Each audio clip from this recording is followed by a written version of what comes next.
Dapat malungkot yung itsura mo, ha? Oh, sige. Dapat maghingi tayo ng sponsor na malungkot, ha? Dapat ganito yan. Kasi natin kakat-kat na yung puta natin kain. Pag merong yung ano. Ay! Gagagana ako ito eh. Ano yun? Wala pa. Itaga. Mga pambira. Ako'y humingi ng tulong dito sa mga fellow Pilipino natin dito sa Amerika. Nandito aking Tita Franz, no? Makatok kami sa iyong mga pintuan ng puso para makatulong sa mga kaibigan na nasa Pilipinas na kailangan tulungan. Mga nakakaluwag-luwag sa buhay dyan, makatulong kayo. Kami nandito ni aking tita. Yan, si aking tita. Kung hindi nyo malaman, naghirap rin siya sa Pilipinas, saka sa mga ibang sa kanyang buhay, mga kanyang pinagdaanan ay talagang mahirap sa Pilipinas, no? Ang kanyang buhay sa Pilipinas, hindi nyo, kung may kwento lang namin, papayak talaga kayo.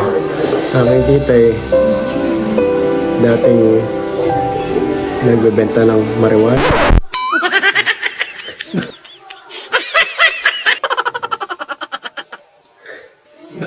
Bakit? Dati lang, dati. Ginawa mo ko ba? Huwag kang seryoso. Sobra ka naman. May kakat na natin. Cut na. Gusto mo ka na. Ay, di ba? Betang maruan. Huwag ka na. Natawa. Ngayon na aking tita ay sa hirap ng buhay. Nangangailangan kami. Yung kanyang trabaho sa Pilipinas ay nagpapaligo na lang ng aso.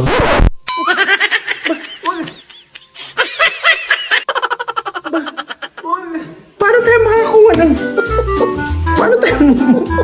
Paano tayo makakapagkuha ng... Baka hindi naman sasabihan mo. Dapat... Sige mga pambira, ang aking tita ay napakabait. Kaya sa hirap ng buhay, ay natuto siyang maghanap buhay, manganakal, magtulak ng ipinagbabawal na gamot noon. Kaya ng buhay niya talagang napariwara, pero patuloy pa rin siya hanggang sa aking titay nagkasakit at ngayon hindi na siya nakakapagsalita. Mag-hi ka, tita. What?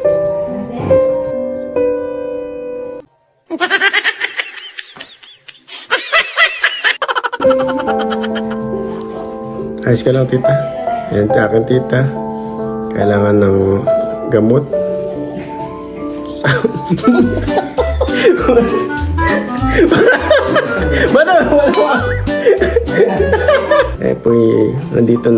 Nandito na naman kami. Kumakatok ng aking tita dito. Naging mahirap po yung buhay namin sa Pilipinas. Dati po medyo napariwara ang buhay ng aking tita. Sugarol po siya. Isang talamak na nagbebenta rin ng mga ecstasy. Bakit?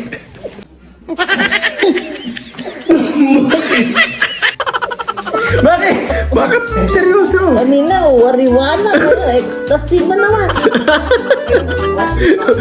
Hindi nyo kalain na naghirap sa buhay, mga pambira. Nakapayak nga.